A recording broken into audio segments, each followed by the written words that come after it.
Chapter 1. Sunlight sparkled on the surface of the water, sending daggers of light flashing towards Sherlock's eyes. He blinked repeatedly and tried to keep his eyelids half closed to minimize the glare.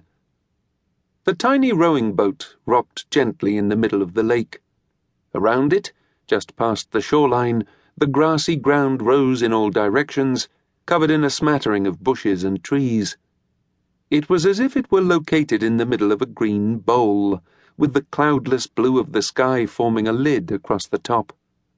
Sherlock was sitting in the bow of the boat, facing backwards. Amyus Crowe was sitting in the stern, his weight causing his end of the boat to sink lower into the water, and Sherlock's to rise higher out of it. Crowe held a split cane fishing rod out over the lake's surface. A thin line connected the tip of the rod with a small clump of feathers, which floated on the surface of the water. A lure that, to a hungry fish, might look like a fly. Between them, in the bottom of the rowing boat, sat an empty wicker basket. "Why did you only bring one rod?" Sherlock asked, disgruntled.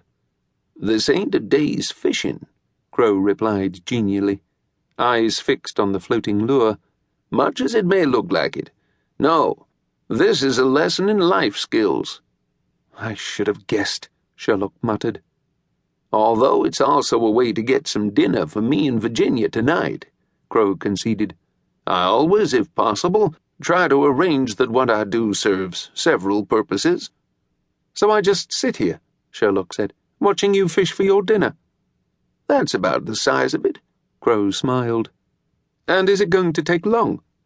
"Well, that depends." "On what?" "On whether I'm a good fisherman or not." "And what makes you a good fisherman?" Sherlock asked, knowing that he was playing into Crowe's hands, but unable to stop himself.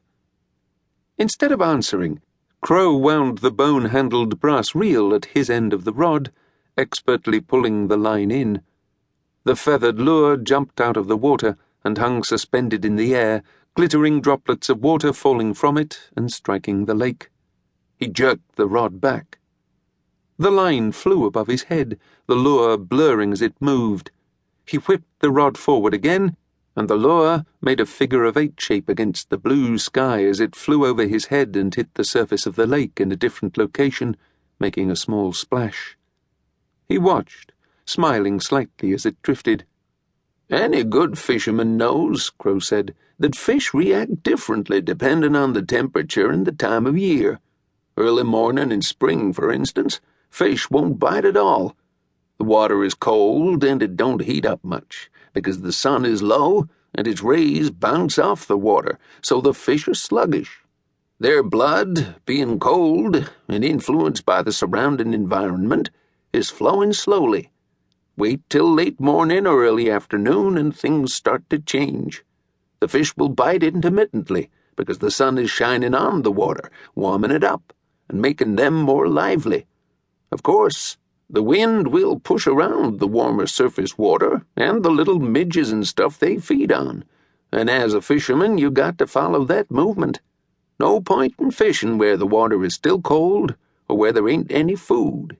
And all that can change depending on the time of year." "Should I be taking notes?" Sherlock asked. "You've got a head on your shoulders. Use it. Memorize the facts." He snorted and continued. "In winter, to take an example, the water's cold, maybe even iced up, and the fish ain't moving too fast. They're living off the reserves they build up in the autumn, by and large. No good fishing in the winter time. Now, what have you learned so far?" "All right." Sherlock quickly went over the facts in his mind. "In spring, your best bet is late morning or early afternoon, and in winter you are better off heading for the market and buying something from the costermonger." Crowe laughed. "A good summary of the facts. But think about what's behind the facts. What's the rule?"